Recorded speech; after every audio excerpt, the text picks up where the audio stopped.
Hi friends, ఈ వీడియోలో మనం రోజువారీ రాశి ఫలాలలో ధనుసు రాశి వారి గురించి తెలుసుకుందాం. అంతకన్నా ముందు చిన్న రిక్వెస్ట్ ఫ్రెండ్స్, ఈ వీడియో నచ్చినట్లయితే లైక్ చేయండి, షేర్ చేయండి, అలాగే సబ్స్క్రైబ్ చేయడం అసలు మర్చిపోవద్దు. మీ యొక్క సపోర్ట్ నాకు ఎంతో అవసరం. ఇక ఈరోజు ధనుసు రాశి వారికి చూసుకున్నట్లయితే వ్యాపారస్తులు ఎవరైతే ఉన్నారో వారు నూతన వ్యాపారాన్ని ప్రారంభించడానికి అవరోధాలను ఎదుర్కొంటారు. ఇక ప్రభుత్వ ఉద్యోగస్తులు ఎవరైతే ఉన్నారో వారికి అదనపు బాధ్యతలు అనేవి పెరుగుతాయి. ఇక కీలక వ్యవహారాలలో కుటుంబ సభ్యులు మీ మాటతో విభేదించే అవకాశం ఉన్నందున కాస్త ప్రశాంతంగా ఉండండి. అలాగే మిత్రులతో చిన్నపాటి వివాదాలు కలిగే అవకాశం ఉంది. చేపట్టిన పనులు కూడా అనుకున్న సమయానికి పూర్తి కాక నిరాశ తప్పదు. అలాగే ఆర్థిక వ్యవహారాలలో కూడా కొంత అనుకూలత అనేది లోపిస్తుంది. ఇక సకాలం పనులు పూర్తి చేయలేక ఇబ్బంది పడతారు. దైవసేవ కార్యక్రమాల్లో పాల్గొంటారు.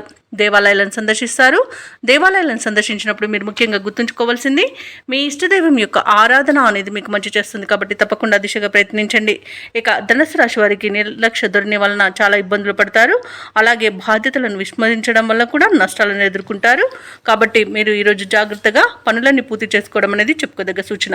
అలాగే భార్యాభర్తల మధ్య మూడో వ్యక్తి జోక్యం వలన విడిపోయే అవకాశం అయితే కనిపిస్తుంది. ఇక ఉద్యోగస్తులకు ఉద్యోగ నష్టం అనేది కనబడుతుంది. కాబట్టి లంచాలు తీసుకోకండి.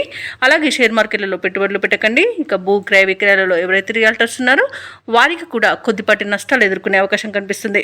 ఇక వ్యవసాయదారులకు పంట నష్టం కనబడుతుంది. పాడి పరిశ్రమలలో కూడా పశువులకు అంటువ్యాధులు ప్రబలే అవకాశం కనిపిస్తుంది. ఇక ఎవరైతే దూర ప్రయాణాలు చేస్తున్నారో వారికి వాహన ప్రమాద సూచనలు ఉన్నవి. కాబట్టి తగిన జాగ్రత్తలు తీసుకోండి.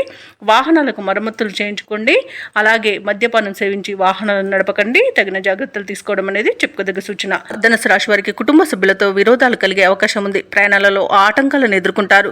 కష్టించిన ఫలితం శూన్యంగా ఉంటుంది. అలాగే భూ వివాదాలు మీకు కొంత కలత పెట్టవచ్చు. ఆలోచనలు ఏవైతే చేస్తున్నారో అవి స్థిరంగా సాగవు. ప్రభుత్వ ఉద్యోగస్తులు ఎవరైతే ఉన్నారో వారికి బాధ్యతలు పెరుగుతాయి. ఇక నిరుద్యోగులు ఎవరైతే ఉద్యోగ యత్నాలు చేస్తున్నారో వారి ప్రయత్నాలు ఈరోజు మందగిస్తాయి.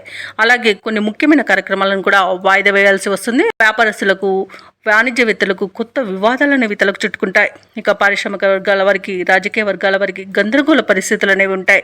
కళాకారులకు వచ్చిన అవకాశాలు ఈరోజు చేజారే అవకాశం కనిపిస్తుంది. అలాగే విద్యార్థులకు నిరాశ తప్పకపోవచ్చు. ముఖ్యంగా మహిళలకి కుటుంబ సమస్యలు అధికమవుతాయి. ఇక ధనుసు రాశి వారికి అదృష్ట రంగు తెలుపు, ప్రతికూలమైన రంగు ఆకుపచ్చ, అదృష్ట సంఖ్య 6. ఈరోజు ధనుసు రాశి వారు హనుమాన్ చాలీసా పఠనం చేయడం, అలాగే లక్ష్మీ నరసింహ అష్టోత్తర శతనామావళి పఠనం చేయడం వలన మంచి శుభ ఫలితాలను పొందుతారు. అలాగే పనులలో వచ్చే ఆటంకాలని తొలగించుకోగలుగుతారు.